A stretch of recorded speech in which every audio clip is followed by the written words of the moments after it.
Hey Switchers! Welcome to the pilot episode of a series where we show how creativity, problem solving, and fun in marketing align.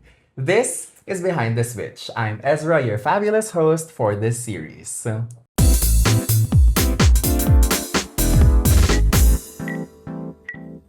So today we are looking back at all the crazy, amazing events that Switch Asia has pulled off lately, and honestly, we've been killing it. The energy has been insane for the team, and here at Switch, we really don't do downtime. So we jumped straight into quarter two for the massive UAAGI Auto Group Wing at the Manila International Auto Show 2026.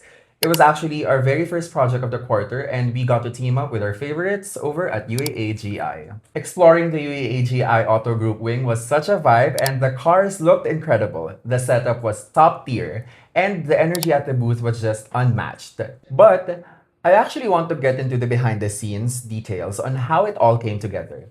So joining us today is the man himself from the creative department. Let's bring out the incredible Jigs.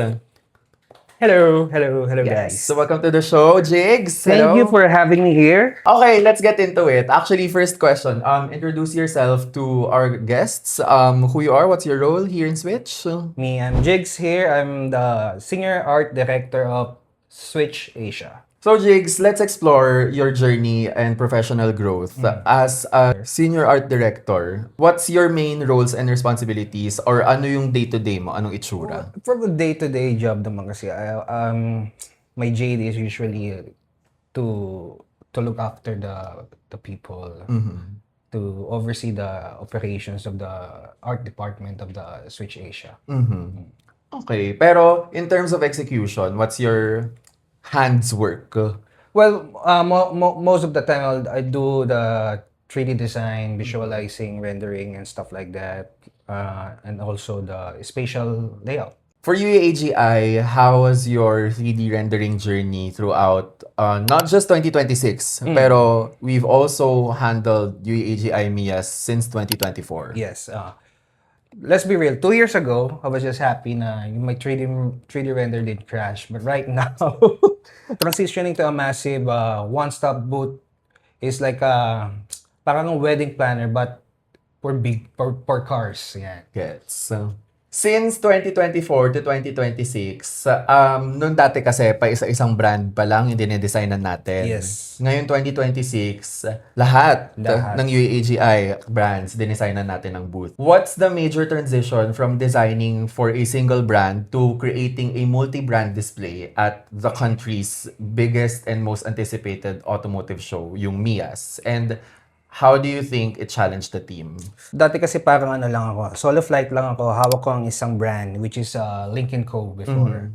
But now, we're doing the Mias under one big brand, all the brands, Bike, Photon, Cherry, Radar, and Link & Co.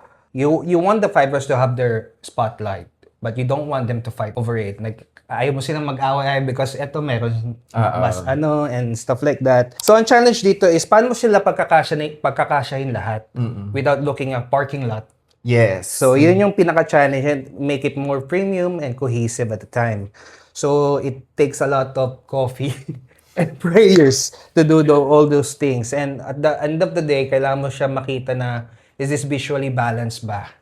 Yun. Sa 5 brand na hinawakan natin, and then in the past 2 years pa isa-isa lang, would you say na ikaw pa rin ba ang nag-iisang 3D render artist for the team, or was it more like a team effort since 5 na siya? It was more like a team effort. Of course, kailangan ko ng guidance as well from the other teams. Hindi naman ako totally na ako lang ang gumagawa on this project.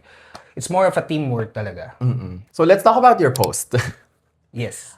So you shared na there's a creative pivot and merong segments doon na the vision, the blueprint, the reality. Yep. Unahin natin yung vision. Let's discuss how you and the team, since sabi mo team effort to, develop a full concept and mood board that aligns with, of course, the brand's vision, UAAGI vision, para seamless and hindi siya mukhang parking lot. Yes. Anyway, ito yung plot twist na hindi ko inaasahan. I mean, we were ready with the mood boards. We were ready. We're complete, visually appealing and everything. But then, reality check-in. Nag-check-in siya ng 2 days and 3 nights, which is the global oil crisis. So, syempre nung una namin nalaman na we have to scale down our design is sabi ko, Lord, design lang ang ginagawa ko. Bakit nangingialam si global oil crisis sa floor plan ko, di ba? Yun yung unang, what they call this, reaction. But of course, here in Switch Asia, we learn how to pivot, adapt to changes. So, we cannot cry overnight, oh, bakit ganito? Why were we downscaling? Weekend, pero tuloy pa rin naman ang trabaho. Yes! So we just pivoted. We had to turn into space magicians. We have to cut down in size, but not in the wow factor. We still have to present the booth, the premium thing, the cohesiveness, and para kaming mga Tetris. We put things up, oh, okay ba to? Okay ba yan? Okay ba sa client yung ganito? So, yun yung mga ginawa namin to take this challenge. And then, aside from the oil crisis being a challenge, no, and you mentioned na we have to scale down without, decreasing the wow factor. Yes. How did you prioritize yung pag-scale down but at the same time, iba-iba pa rin yung brand identity ng 5 sa isang hilera? Well, first of all, kailangan talaga i-prioritize what is the branding guidelines of UAAGI. So, under that one roof, doon lang tayo nag-segment per brand ng mga identity nila. But of course, they have to be balanced as well. Kung merong photo wall tong isa, they have to be other photo walls as well for the other brands.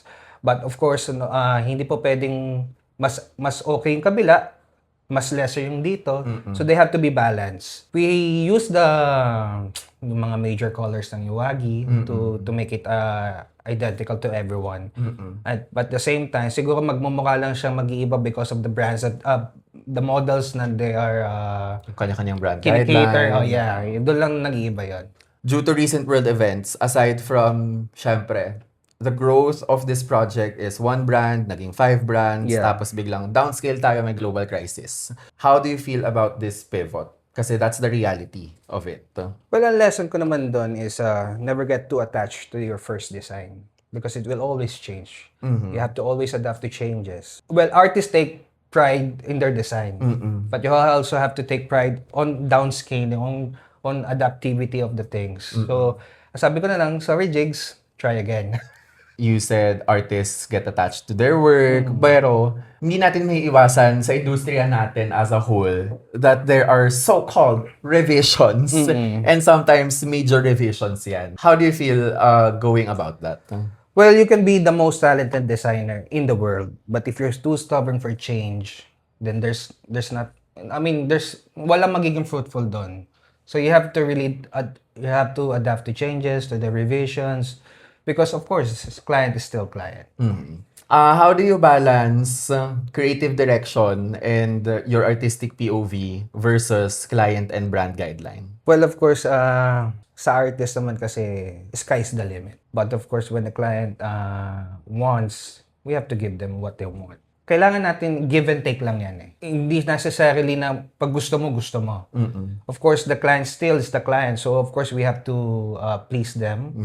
But at the same time, hindi dapat apektuhan yung pinaka-design mo for that. Yes. Grabe, ang dami natin natutunan sa iyo, Boss Jigs. Thank you. But in terms of looking forward to the future, what's your future outlook in upcoming campaigns? Since nanggaling ka na sa isang very tedious and maraming naging changes na project. Well, we're just excited for the next challenge. Yun. And then we survived the global crisis, we pivoted. So I think for the team, we can take any challenges that we have right now. So, yun lang. More coffee. Tara. Sleep na tayo. Thank you so much, Boss Jigs. Thank you. Sana marami kayong natutunan in terms of challenges and overcoming challenges, not just in terms of design, because sabi nga nila, diba, design is problem solving. Yes, so once again, I am your host, Ezra, and this is the series where we explore and show how creativity, problem solving, and fun in marketing align. This is Behind the Switch.